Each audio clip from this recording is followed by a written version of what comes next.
The government says inflation is cooling. The stock market keeps hitting new highs. Unemployment is still historically low. So let me ask you something. If the economy is doing so great, why does buying groceries suddenly feel like a financial decision instead of a normal errand? Why are people with decent jobs still stressed every single month? Why do we keep seeing now hiring signs everywhere, while friends, coworkers, and entire departments are quietly getting laid off? That disconnect right there, that's what people are starting to call the silent recession. Not the kind with dramatic headlines or emergency press conferences, the kind where the official numbers look fine, while regular people feel like they're slowly getting squeezed from every direction. And honestly, the weirdest part? A lot of the data technically isn't lying. That's what makes this so difficult to explain, because you can have a strong economy on paper, while millions of people feel like they're barely staying afloat in real life. And today, we're breaking down the 5 biggest signs that the real economy underneath the headlines is much weaker than it looks. And trust me, the third sign is the one most people don't notice until it's already wrecking their finances. Here's the thing most economic reports don't capture very well. They measure activity, not quality of life. GDP can go up because prices go up. Corporate profits can rise while households struggle. And unemployment can stay low even if people are working 2 jobs just to survive. That's the disconnect.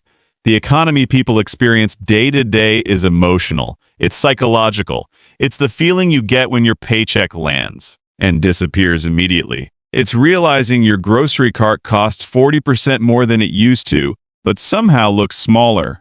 It's hearing that inflation is only 3% now while your rent went up $400. The official economy and the lived economy are starting to feel like 2 completely different worlds.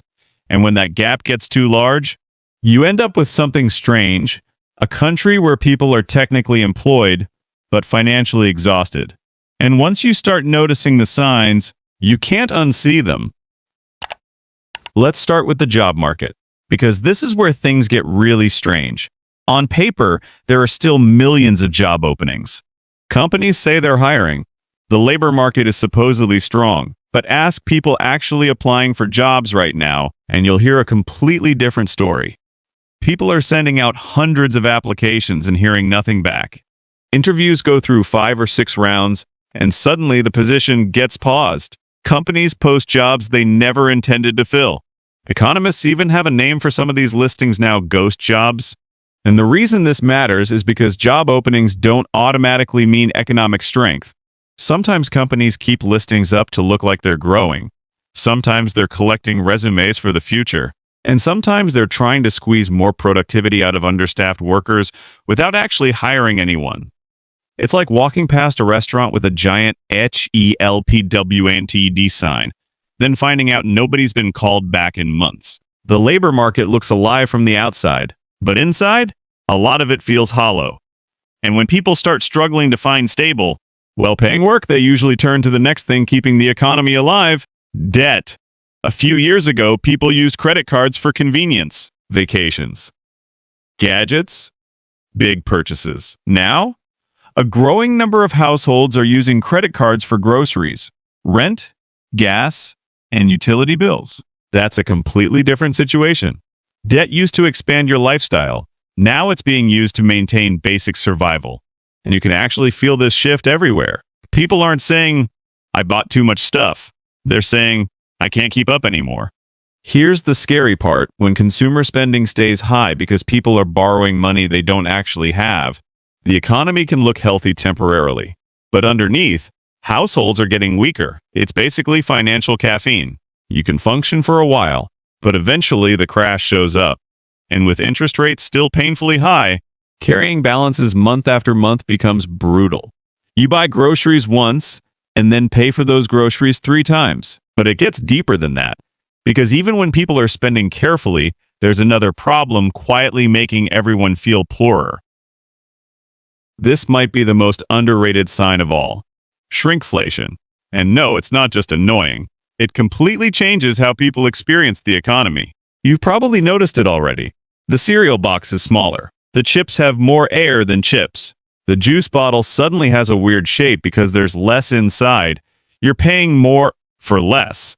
And psychologically, this hits harder than traditional inflation. Because people don't just feel robbed by higher prices, they feel manipulated. $100 at the grocery store used to feel like abundance. Now it feels like 2 bags and mild disappointment. And this is where I want to ask you something. What's the one price increase that genuinely shocked you recently? Was it groceries? Fast food? Insurance? Electricity? Drop it in the comments because honestly, hearing what people noticed locally tells you more about the economy than half the headlines do. And here's the dangerous part about shrinkflation. It slowly lowers living standards without people realizing it immediately. Families adjust little by little. Smaller portions, fewer outings, cheaper products, canceled subscriptions. Nobody calls it a recession because life technically continues. But the quality of life quietly declines anyway. And nowhere is that feeling more intense than housing. You've probably heard headlines saying inflation is cooling, but for millions of people, housing still feels completely disconnected from reality. Because cooling doesn't mean affordable. It just means prices are rising more slowly than before. That's it. If rent jumped from $1,200 to $2,000 over a few years, and now only rises to $2,050, economists celebrate slowing inflation. Meanwhile, renters are staring at their bank accounts wondering how this is supposed to be sustainable. Housing has become the financial gravity pulling everything else down. People delay moving out. Delay marriage, delay having kids, delay saving. Even homeowners who locked in low mortgage rates feel trapped now because upgrading means taking on massively higher monthly payments. So the entire market freezes. And when shelter, the most basic human expense, starts consuming this much income, the rest of the economy weakens quietly underneath it. People stop spending voluntarily, not because they want to save, because they have no choice. And that leads to the final sign, the one creating the biggest illusion of all. This is probably the clearest explanation for why the economy feels so confusing right now. Big companies are still making money. Luxury brands are still selling. High-end travel is booming. The stock market keeps climbing, but average households are pulling back hard. That creates a split-screen economy. If you look at wealthy consumers and large corporations, things seem fine. If you look at regular workers, small businesses, and middle-income families, you see exhaustion.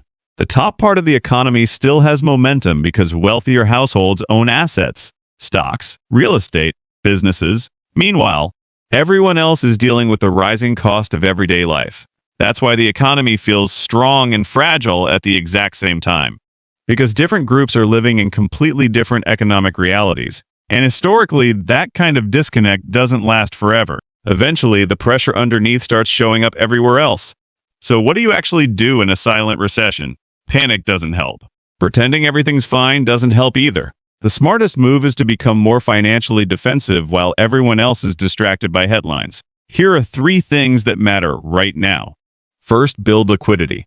Not for investing, not for flexing, for survival and flexibility. A strong emergency fund gives you options if layoffs increase or expenses spike again. Even a few months of breathing room changes your stress level completely.